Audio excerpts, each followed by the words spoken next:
이번 시간에 우리는 메시지 11번에 왔습니다.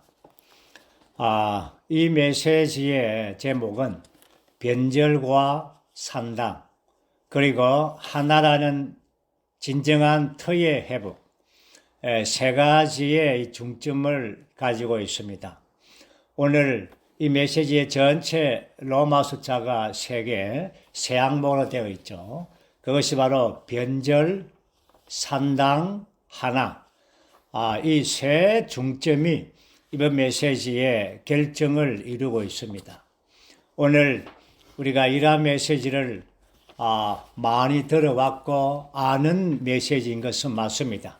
그렇지만 우리가 이러한 것을 안다고 하지 않고 정말 신선하게 이러한 말씀 안에 함께 들어가서 이러한 정말 부모님이 자녀들에게 이렇게 계속해서 말하는 것처럼 오늘 하나님께서 우리에게 계속해서 이러한 말씀을 반복하고 있습니다.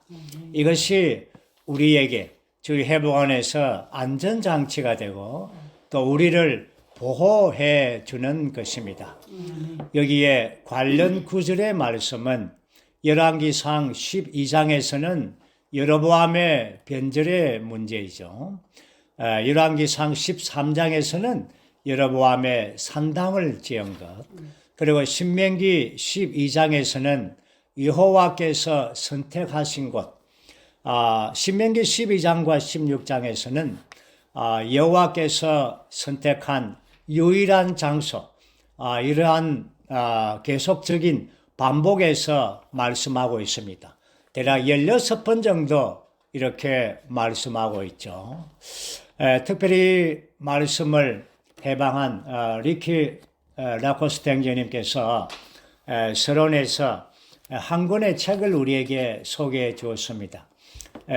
그 책이 진정한 터의 하나, 거기에서 하나님께서 네 가지의 위대한 행동의 하나라는 방면을 교통해 주었습니다.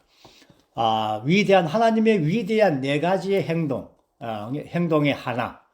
그것이 바로 네 가지 행동이 뭡니까? 첫 번째는 창조이고, 두 번째는 선택이며, 세 번째는 새 창조이고, 네 번째는 새 예루살렘. 우리가 그 메시지를 우리 함께 들었죠. 하나님께서는 이러한 창조 안에서도 한 사람을 창조했습니다. 아담, 한 사람을 창조를 통하여 하나님의 뜻을 이루기를 원했지요. 그렇지만 아담은 완전히 실패했습니다. 그리고는 한 사람을 선택하고 불렸습니다. 그 사람이 누굽니까? 아브라함입니다. 아브라함 한 사람을 불려서 거기에 결국은 이스라엘을 이루었죠. 이스라엘을 이집트에서부터 이끌어 나올 때 이스라엘은 200만 명 이상이 되었습니다. 그리고는 이제 이스라엘의 이러한 실패를 통하여 이제 새 창조 안에서 한 사람 곧 그리스도께서 이 땅에 오셨습니다. 그리고는 그분이 죽음과 부활과 또한 오순절날에 쏟아부어지는 그 영을 통하여 한 교회를 산출했습니다. 이 예루살렘의 한 교회가 이러한 모든 온 땅에 오늘날 온 땅에 이러한 교회들로 확산되었습니다. 그리고 네 번째 하나가 바로 새 예루살렘입니다. 새 예루살렘은 한 성입니다. 우리가 아는 것처럼 노아가 방주를 지었을 때 거기 창이 몇 개입니까? 하나였습니다. 유일한 하나의 창입니다. 이것은 바로 하나의 가르침과 하나의 계시만 있다는 것입니다. 그러므로 오늘 교회는 하나에 대한 이런 분명한 이상 안에 있어야 되는 것입니다. 이 하나의 깨는 이 사탄의 전략은 오늘 구약에서 보는 것처럼 이러한 여로보암의 이러한 변절 그리고 산당들 이러한 것들은 다 결국은 거기에 분열을 가지고 오는 것입니다. 변절과 산당은 결국 분열을 산출했습니다. 그러므로 오늘 우리는 이 메시지 안에 들어갈 때에 우리는 하나의 큰 경고를 받을 뿐 아니라 이러한 주님께서 우리에게 하시는 그 말씀의 귀를 기울여서 이것이 이러한 변절과 산당이 이러한 분열이 저 멀리 있는 이스라엘이 아니라 저 멀리 있는 밖에 있는 기독교의 이러한 상황과 상태가 아니라 오늘날 우리 안에 이러한 것이 있을 수 있다는 이러한 큰 경고로 받아들이기를 원합니다. 이제 우리는 이 교회 안에 함께 들어가겠습니다. 전체 세 항목으로 되어 있죠. 먼저 첫 번째 항목 로마서 1번입니다. 여로보암의 변절은 오늘날의 기독교에 대한 예표로 볼 수 있다. 여로보암의 변절, 우리는 열왕기상에서 잘 알고 있습니다. 여로보암은 솔로몬의 아들이 아닙니다. 그 왕권을 가질 수 있는 위치가 아니죠. 그는 솔로몬의 신하였습니다. 그렇지만 하나님의 이러한 이 안배에 의해서 이스라엘의 이 솔로몬의 죄의 어떤 군원이죠. 결국은 이스라엘이 분열이 됩니다. 북쪽의 10지파와 남쪽의 이러한 2지파, 남유다라고 하죠. 베냐민과 유다입니다. 그리고 나머지 10지파의 이 여로보암이 거기에 왕으로 통치하는데 거기에 여로보암의 죄가 바로 금송아지를 만들어서 둘을 만들었죠. 하나는 베델에 두고 하나는 단에 두었습니다. 이것은 이 북쪽에 있는 이 백성들이 예루살렘에 가서 하나님께 경배하지 못하도록 이스라엘 백성들을 미혹시켰습니다. 왜냐하면 하나님은 그분의 백성들을 1년에 3차례 예루살렘에 함께 모이도록 하나님께서 정하셨습니다. 그러나 여로보암은 이 10지파가 하나님께 경배하러 예루살렘에 가게 되면 이러한 합법적인 왕이 거기에 르호보암이었죠. 솔로몬의 아들. 합법적인 왕에게 돌아갈까 봐 두려워했습니다. 이것이 바로 이 변절을 가지고 온 것이죠. 그래서 이러한 여로보암의 변절은 이스라엘 자손들의 합의, 12지파의 하나를 지키고자 하는 하나님의 명령을 완전히 깨뜨렸습니다. 하나의 유일한 경배지, 중심을 명한 이러한 하나님의 이러한 정하심을 깨뜨렸어요. 이것이 이스라엘에게 하나님께 커다란 죄가 되었고 이것 때문에 많은 백성들이 우상을 숭배하게 되었습니다. 이제 우리는 이 변절에 대하여 한 몇 가지 요점들을 보겠습니다. 첫 번째 요점은 변절이 무엇인가? 변절은 하나님의 길을 떠나 다른 길을 취하는 것입니다. 하나님이 아닌 다른 것들을 따르는 것을 의미하는 것입니다. 오늘 이러한 것은 기독교의 이러한 상황에서 우리가 볼 수가 있죠. 우리가 기독교라고 말할 때 이것은 기독교 안에 있는 이러한 동료 믿는 이들을 말하는 것이 아닙니다. 이것은 바로 기독교의 체계를 말하는 것입니다. 우리는 기독교라고 말할 때 두 방면을 봐야 합니다. 기독교의 체계와 동료 믿는 이들, 이것을 구별하는 것이 필요합니다. 오늘 기독교회라고 말할 때, 우리 변절을 말할 때 이러한 기독교의 체계가 바로 그렇게 된 것입니다. 우리가 아는 것처럼 변절은 머리신 그리스도의 인격을 모독하는 것이죠. 분열은 무엇입니까? 그리스도의 몸을 파괴하는 것입니다. 그러므로 변절은 분열을 낳게 되죠. 변절과 분열은 하나님의 경륜 전체를 손상 입히고 파괴시키는 것입니다. 매우 엄중한 것입니다. 이제 두 번째 요점은 이 변절에 대한 여로보암의 변절의 5가지의 항목입니다. 5가지의 이러한 항목들을 여로보암의 변절로 가지고 왔죠. 첫째는 여로보암인 우상, 금송아지를 만들어서 베델과 단에 두은 겁니다. 두 번째는 여로보암은 이스라엘 백성들 가운데서 이러한 제사장들이 제사와 예물을 드렸는데 레위 지파가 아닌 일반 백성들을 제사장으로 임명했습니다. 그 다음에 세 번째는 여로보암은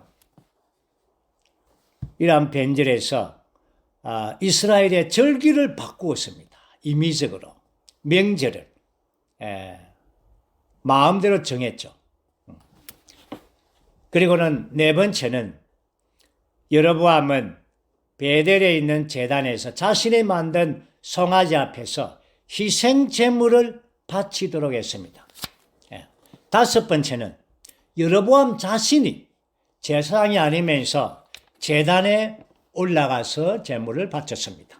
이러한 5가지의 여로보암의 이러한 변절, 이 변절이 이 죄악이 되었죠. 하나를 깨트리는 죄를 범하게 된 겁니다. 우리가 열왕기 상하에 특별히 북이스라엘의 19명의 왕들에 관하여 읽어보면 모두가 다 뭐랍니까? 여로보암의 죄. 여로보암의 죄에서 떠나지를 못했습니다. 모두가 다. 우리가 알듯이 북이스라엘의 19명, 여로보암에서부터 마지막 왕 호세아까지 모두가 다 여로보암의 죄 아래 머물렀습니다. 분열의 죄 안에 있었습니다. 그 중에 북이스라엘에서 아주 뛰어난 한 왕이 있었죠. 하나님께서 세웠죠. 아합의 집을 치라고 일으킨 사람이 누굽니까? 예후입니다. 예후는 아합의 집을 심판했습니다. 하나님의 마음에 따라서 그렇게 했습니다. 그렇지만 여전히 예후도 여로보암의 죄에서 벗어날 수가 없었습니다. 결국 세 번째 요점은 변절에 대한 결과가 무엇인가? 이러한 여로보암의 변절의 심각한 이 죄의 결과는 북이스라엘은 BC 722년입니까? 그 정도에서 완전히 아수르에게 짓밟혀버렸죠. 완전히 파멸되고 포로로 잡혀갔습니다. 이러한 것이 오늘날 우리 안에서 경고가 되어야 되는 것입니다. 오늘 우리가 신약에서 특별히 하나님의 신약 경륜 안에 있는 우리는 모든 믿는 이들은 하나님의 제사장들이 되게 했습니다. 우리가 다 왕 같은 제사장들이죠. 이것이 하나님의 원하심입니다. 사실 이스라엘을 하나님께서 그들을 부르실 때부터 이스라엘 나라 전체가 하나님의 제사장이 되기를 원했습니다. 모두가 다 하나님을 섬기는 자가 되기를 원했습니다. 그렇지만 우리가 아는 것처럼 이스라엘은 금송아지의 우상의 죄에 빠졌습니다. 그때에 하나님은 모세를 통하여 한 지파를 사용했습니다. 누굽니까? 레위 지파이죠. 레위 지파가 이제 그때부터는 레위 지파가 하나님을 섬기는 지파가 되었습니다. 이것이 합당한 상은 아니죠. 그리고는 유대교 안에서 사실은 레위 지파가 제사장 직분을 가지게 되었죠. 오늘 이러한 것이 신약에서도 여전히 기독교의 체계, 특별히 천주교 안에서 성직자 계층, 성직자와 평신도를 완전히 구별시키죠. 그렇지만 이러한 것에 대하여 한 1000년 동안 이러한 성직자 계급 제도가 있는 천주교 안에서 하나님의 말씀의 빛이 발하지 못했습니다. 암흑의 시기였죠. 그런데 종교개혁이라는 소위 이러한 주님의 회복 안에서 첫 번째 회복을 일으킨 한 사람이 바로 마틴 루터입니다. 우리가 알듯이 마틴 루터는 이러한 믿음에 의한 이신칭의에 대한 회복을 우리가 다들 생각을 합니다.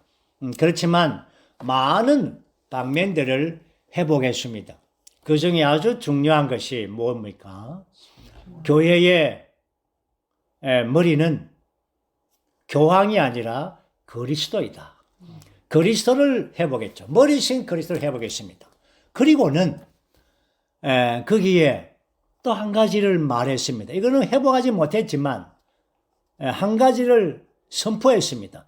선언했죠. 그게 뭡니까? 아니, 만민 제사장설입니다. 루터가 본 것은 성경에는 모두가 다 그분의 구속하는 피를 힘입어 모두가 다 지성소 안으로 담대하게 들어갈 수가 있다. 모든 주님의 구속하는 피로 말미암아 모든 믿는 이들이 제사장이 될 수 있다는 이러한 만민 제사장이라는 이러한 것을 말했지만 그러나 이러한 것을 완전히 회복하지는 못했습니다. 본인도 이러한 로만 카톨릭이라는 그러한 그 안에서 그렇죠. 여전히 성직자 제도를 가지고 있었죠. 그리고는 이것이 완전히 회복된 것이 바로 형제입니다. 교회 역사 가운데서. 존 넬슨 다비가 자기의 성직을 내려놓고 형제가 되었죠. 그때부터 이제 몸에 이러한 니골라당의 이 행위, 이러한 성직자 평신도 이러한 계급을 이제 깨트린 것입니다. 모든 민들이들은 다 참된 제사장이라는 것을 이렇게 선언하고 또한 형제를 형성했죠. 그렇지만 완전히 회복하지는 못했습니다. 이제 주의 회복을 통하여 우리는 모두가 다 형제들입니다. 우리에게는 누가 성직자가 없습니다. 성경에서 목사라는 단어가 한 번 나오죠. 에베소서 4장입니까? 개역 성경에는 목사와 교사라는 단어를 썼습니다. 교회 안의 은사를 말할 때 사도와 신원자와 복음 전하는 자와 목사와 교사. 그러나 헬라 원문에 의하면 그것이 목사가 아니라 목자입니다. 목자와 목사라는 이 단어는 우리가 물론 그 의미는 비슷하지만 그 단어를 쓸 때 굉장히 큰 차이점이 있습니다. 오늘 기독교 안에서 목사님자까지 붙이면 목사님이라 하면 그 단체의 장이 되는 것입니다. 다시 말해서 이러한 천주교의 성직자와 똑같이 되어버리는 것이죠. 그러므로 이러한 목자라고 말할 때 이것은 목양하는 기능을 가진, 그래서 목자와 교사가 동일한 선상에 있습니다. 목자와 교사, 다시 말해서 성도들을 목양하고 가르치는 이 하나의 기능인 것입니다. 오늘 주의 회복은 모든 지체들이 목자가 되고 교사가 되는 것입니다. 모든 지체들이 쉬는 자가 되는 것입니다. 복음 전하는 자가 되는 것입니다. 특별한 자가 되는 것이 아닙니다. 이것이 오늘날 주의 회복의 특징인 것입니다. 오늘 이제 우리는 마지막 요점에서는 이러한 변절의 이러한 방면들을 해독하는 해독제가 있다는 것입니다.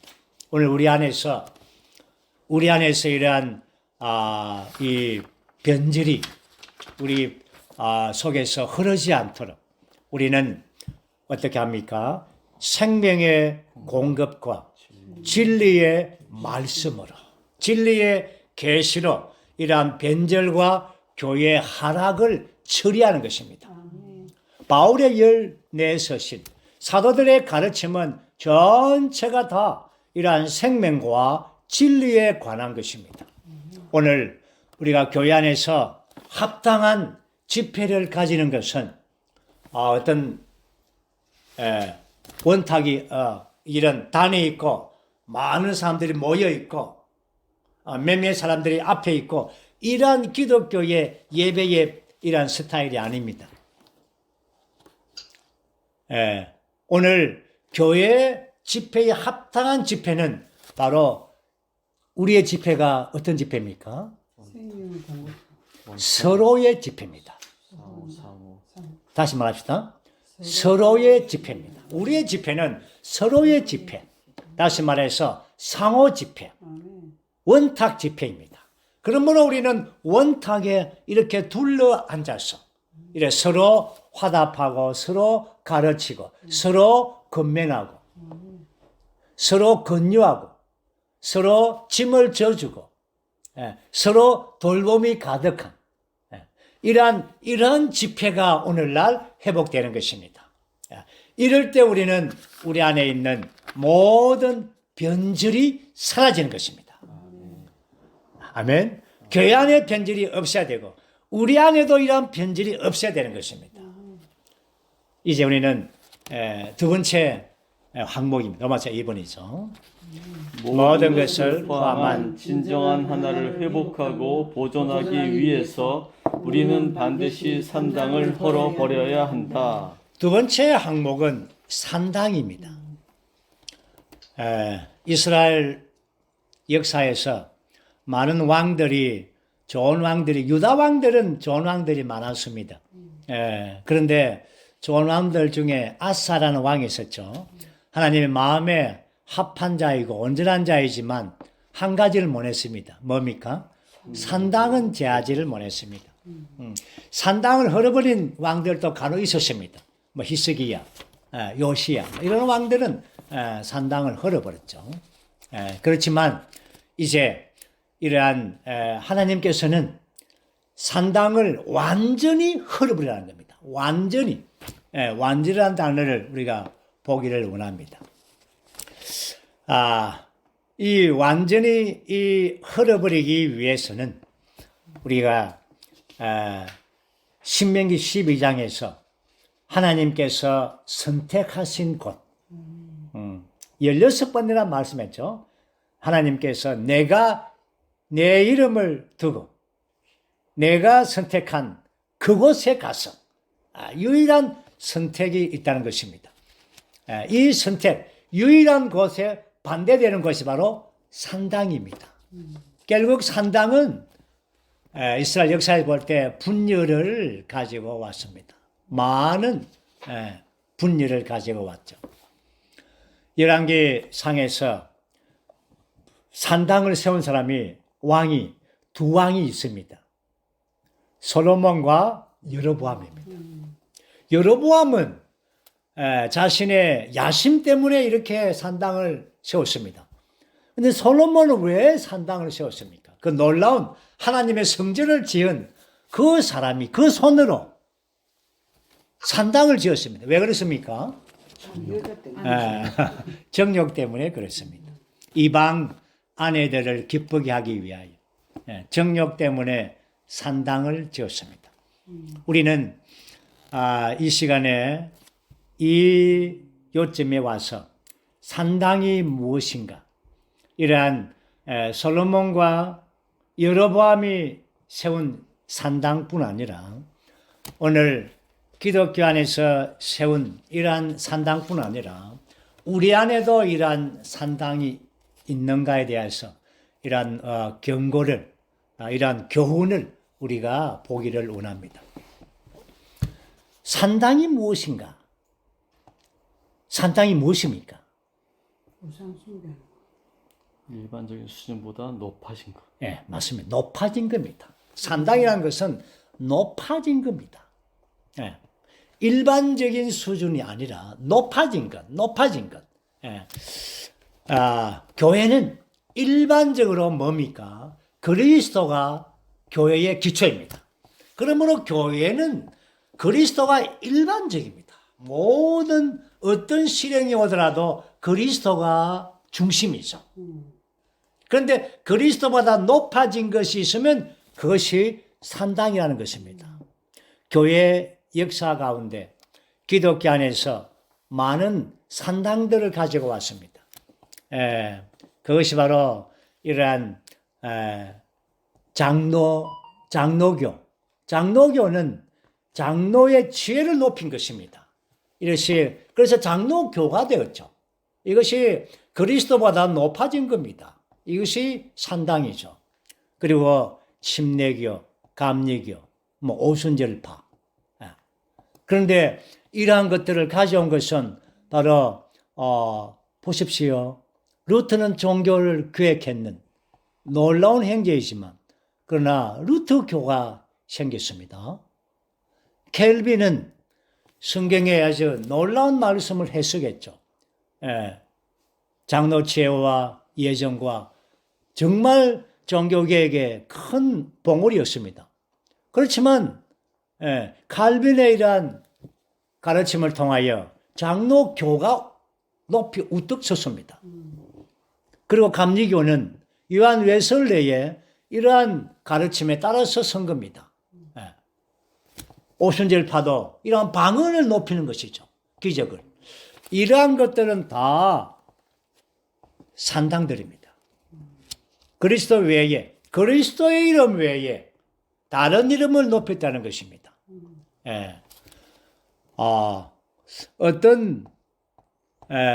어떤 예를 들어보면, 어떤 교회가 반주를 할 때 피아노를 할 것인가, 기타를 칠 것인가. 그래서 이제 분열이 되기도 하죠. 기타를 쳐야 된다. 젊은 사람을 위해서. 탬버린을 이렇게 울려야 된다. 아니다. 피아노를 쳐야 된다. 이렇게 해서 분열되고, 이 산당이 돼. 산당은 분열을 낳는 것입니다. 오늘 이제 우리 주의 회복안에서는 산당이 없습니까? 산당이 있을 수가 있습니다. 예를 들면 이렇습니다. 교회 안에 있는 많은 실행들이 높아질 때 우리가 주의 이름을 부르는 것은 놀라운 생명의 실행입니다. 그러나 주의 이름을 부르는 것을 지나치게 강조하면 산당이 되는 것입니다.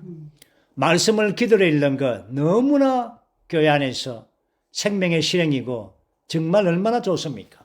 그렇지만 이것까지도 그리스도보다 높여서는 안 되는 것입니다. 특별히 하나님께서 정하신 길을 우리가 교통할 때, 말할 때 이것을 지나치게 강조합니다. 이것은 산당입니다. 또 다른 산당이죠. 리 형제님이 이러한 부분들을 말했어요. 제가 말하는 거 아닙니다. 리 형제님이 이렇게 말했습니다. 그리고는 성경 연구 모임. 기독교 안에서 그런 것이 아니라 우리 회복 안에서 어떤 모임을 갖는데 성경 연구 모임이라는 걸 갖습니다. 물론 기독교 안에서 킹 제임스 연구회라는 게 있죠. 그런데 우리 가운데에서도 원어 성경 모임, 헬라어 성경 모임 이렇게 해서 동그라미를 만듭니다. 이것이 뭡니까? 산당입니다. 교회 안에 보편적으로 이러한 그리스도를 중심 삼고 그리스도를 높이는 것 외에 다른 것을 주장하고 다른 이름을 지나치게 부르는 것들, 이러한 것들은 다 산당인 것입니다. 우리는 이러한 것에 대하여 주의를 기울이고 경고를 받을 필요가 있습니다. 그리고 또 한 가지, 우리 가운데 사람의 이름을 높여서는 안 됩니다. 물론 우리가 지체들 가운데 새신자들을 위하여 또 격려하는 이러한 측면에서는 그렇게 또 이름을 부를 수가 있습니다. 간혹. 그렇지만 지나치게 이렇게 어떤 사람의 이름을 높인다는 것. 우리 심지어 동력자를 선호하는 것. 나는 제임스 형님의 교통이 얼마나 좋은지 이 선호하는 것. 그 이름을 부르면서 선호하지 않습니까? 이것이 산당인 겁니다. 은근한 산당이죠. 우리 안에서 그런 것이 간혹 이렇게 나올 수가 있죠. 이것이 그리스도 외에는 우리가 그리스도의 이름 외에는 다른 이름을 물론 우리가 언급할 수는 간혹 있을 수 있습니다. 그렇지만 그것을 높이고 그 이름을 주장하고 두세 번 부르고 하면 안 됩니다. 그렇죠? 세상에는 많이 그러죠. 그 스포츠를 보면은 막 사람의 이름을 막 연호합니다. 누구. 완전한 산당이죠. 그렇죠? 높인다는 것이죠. 우리가 그리스도인들은 우리는 우리의 입으로 농담이라도 그런 연예인들의 이름, 스포츠에 뛰어난 사람의 이름, 이런 사람 이름을 부르서는 안 됩니다. 선호해서 안 됩니다. 굉장히 이것은 위험한 것입니다. 이제 우리는 이 산당은 장소와 형상과 그 이름, 이 세 가지 전체를 다 헐어버리라고 말합니다. 이 말의 의미가 무엇입니까? 이것은 우리 안에 가지고 있는 이러한 문화와 습관, 선호, 배경, 영향력, 이러한 것들을 없애라는 것입니다. 우리는 고로새서 3장 11절 말했으면은 거기에는 헬라인과 유대인이나 할례자나 무할례자나 야인이나 스구디아이나 노예나 자유인이 없습니다. 그게 어디입니까? 새 사람인 교회 안에는 오직 그리스도께서 모든 것이시며 모든 것 안에 계십니다. 그리스도만이 기초이고 중심이고 그리스도만이 우리의 어뜸이십니다. 그 안에 그리스도의 이름 외에 다른 이름을 함부로 불러서는 안 됩니다. 주님을 높여야 됩니다. 이제 우리가 마지막 세 번째 항목, 이제 우리가 적극적인 항목이죠. 정화자 3번입니다. 기독교의 선반에 걸친 변절과 산당과 분열 때문에 하나라는 진정한 터의 회복이 필요하다. 아멘. 이제 우리는 진정한 하나의 터의 회복. 우리가 아는 것처럼 진정한 하나라는 터라고 말할 때 세 가지의 핵심 요소들로 구성되어져 있습니다. 첫 번째가 뭡니까? 그 영이 하나라고 부르는 몸의 하나입니다. 오늘 우리 지방교회가 진정한 터 안에 있는가에 대한 첫 번째 항목은 지방인 창문이란 터가 아닙니다. 첫 번째 항목은 바로 우리가 몸 안에 있는가. 창원교회가 우주적인 몸의 한 부분인가. 그 영이 하나 안에 있는가.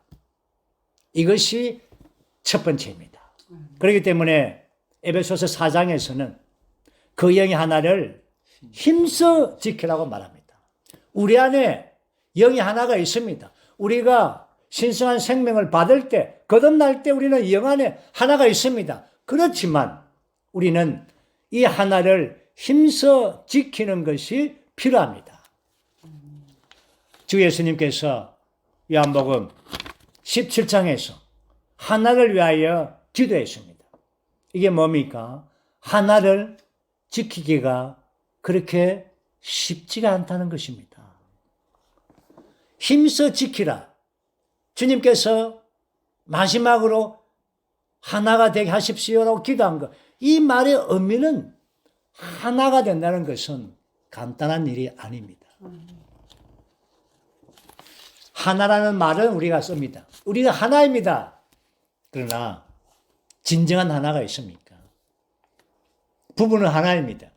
주례사가 이제 한 몸입니다. 라고 말하지만 그 하나가 신혼여행을 끝나고 돌아오면 그 하나가 계속 유지가 됩니까?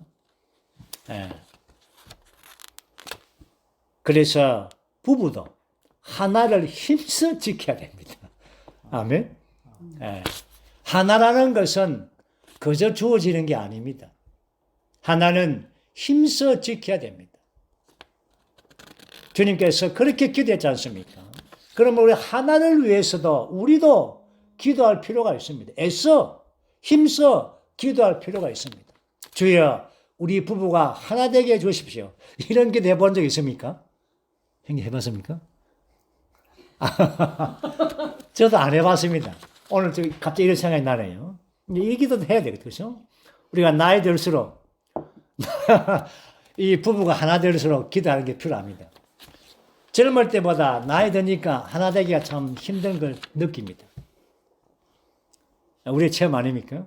그래서 하나됨을 힘쓰지. 교회는 오죽하겠습니까? 많은 사람들이 다른 배경에서 각자의 의견 가운데서 모여있는 사람들이 영원한 생명은 받았지만 하나의 핵심적인 요소는 가지고 있지만 그러나 우리가 진정한 한 마음이 한 뜻이 있는가? 이 하나를 힘써 지키는 것이 필요한 것입니다. 두 번째 요소가 뭡니까? 두 번째 요소가 바로 지방의 터입니다. 그리고 세 번째 요소는 그 영의 실제입니다. 우리 창원교회가 우주적인 몸 안의 일부입니다. 맞습니다. 이 사역과 하나 되고 우리가 몸 안에 있습니다. 우리는 창원이라는 지방의 터 안에 있습니다. 아주 좋습니다. 그러나 한 가지가 부족하면 세 가지 핵심 요소들 중에서 한 가지만 부족해도 진정한 터가 될 수가 없습니다. 세 번째가 뭡니까? 영의 실제입니다. 우리가 집회로 모일 때 그 영 안에서 연합된 영 안에 있지 않다면 거기 하나가 없는 것입니다. 진정한 터가 없는 것입니다. 그렇기 때문에 우리는 집회로 모일 때마다 우리의 영을 사용해야 됩니다. 주의 이름을 부르면서 우리는 말씀 안에서 기도를 먹으면서 말씀을 선포하면서 아멘이라고 말하면서 우리가 가장 영을 사용하기 쉬운 것은 아멘, 할렐루야, 주 예수님, 할렐루야 이러한 간단한 기도를 할 때 우리는 자연스럽게 우리의 영 안에 들어갑니다. 그 영의 실제를 갖게 되는 것입니다. 이제 우리는 이 항목에서 마지막 중요한 요점을 볼 것입니다. 이러한 하나를 지키면 어떠한 축복이 있는가입니다. 이러한 하나가 될 때 어떠한 축복이 있습니까? 첫 번째는 말씀이 투명하게 해방됩니다. 야, 이거 아주 놀랍습니다. 우리가 회복될 때에, 제가 회복될 때에 이러한 진리의 말씀을 접할 때, 와, 엄청나다. 이러한 놀라운 진리가 우리 예배당에서 적용되면 안 될까? 우리 예배당에서 이 진리를 정말 적용하면 안 될까? 하고 정말 그렇게 하기를 원하고 그렇게 해봤습니다. 그러나 안 됐습니다. 왜 그럴까? 왜 안 됐을까? 이게 이제 분명합니다. 왜 그랬습니까? 진정한 하나의 터가 없었기 때문입니다. 진정한 하나의 터가 없기 때문에 거기에 하나님의 말씀이 투명하게 열리지를 않는 것입니다. 열리지를 않는 것입니다. 투명하게. 오늘 왜 주의 회복이 이렇게 풍성합니까? 1년 7자의 말씀이 계속해서 끊임없이 계속 공급됩니까? 하나라는 진정한 터 안에 있기 때문에 그렇습니다. 하나를 지키면 하나님의 모든 이러한 말씀이 투명하게 열려지고 모든 충분한 공급이 있는 것입니다. 두 번째는 이 하나를 지키게 되면 모든 분열적인 요소가 사라지는 것입니다. 우리 안에 사실은 자아는 다 분열적입니다. 그렇지 않습니까? 육체 안에 속한 자아는 자기를 높이고 자기를 알아주기를 원하고 자기 영광을 구하죠. 그렇지만 이러한 자아를 죽이는 것은 바로 하나라는 터 위에서 하나를 지킬 때 이러한 분열의 모든 요소를 끝나게 되는 것입니다. 세 번째 요점은 바로 하나를 지킬 때, 진정한 터 위에 있을 때 그리스도의 몸을 실행하는 것입니다. 우리는 지방교회 안에 있습니다. 우리 여기서 뭐합니까? 몸을 실행하는 것입니다. 이것은 굉장히 중요한 것입니다. 지방교회만을 위한 것이 아닙니다. 몸을 실행하는 것입니다. 몸을 건축하는 것입니다. 하나님에 있을 때, 지방의 진정한 터 안에 있을 때에 이러한 몸이 건축되는 것입니다. 그리고 이제 마지막으로 네 번째 요점은 무엇입니까? 모든 풍성들, 긍정적인 모든 하나님의 분깃들, 모든 풍성들이 그 하나를 통하여 하나 안에서 하나의 영역 안에 모든 풍성이 쏟아지는 것입니다. 시편 133편에서 보라, 형제들이 연합하는 것이 얼마나 좋고 얼마나 즐거운가.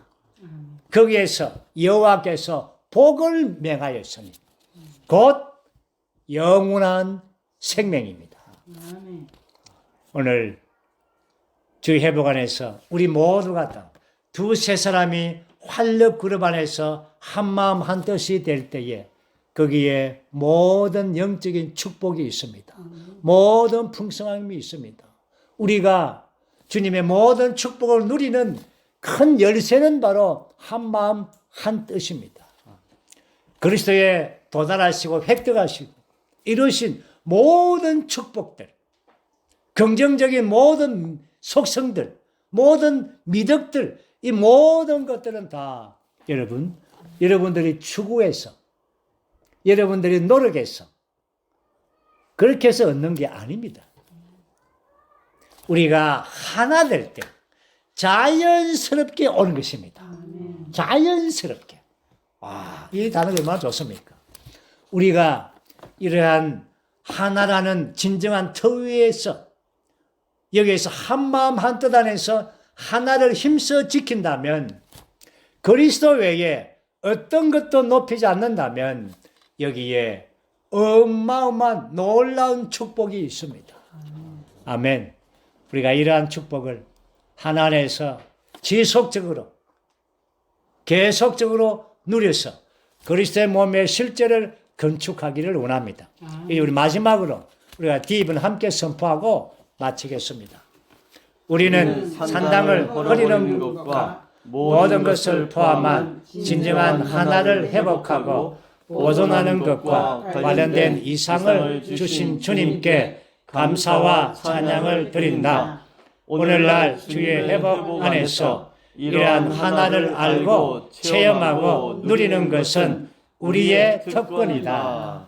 우리의 특권입니다. 우리 모두가 다 주님만을 높이서 모든 풍성을 누리는 특권을 가지기를 원합니다. 주님을 찬양합니다.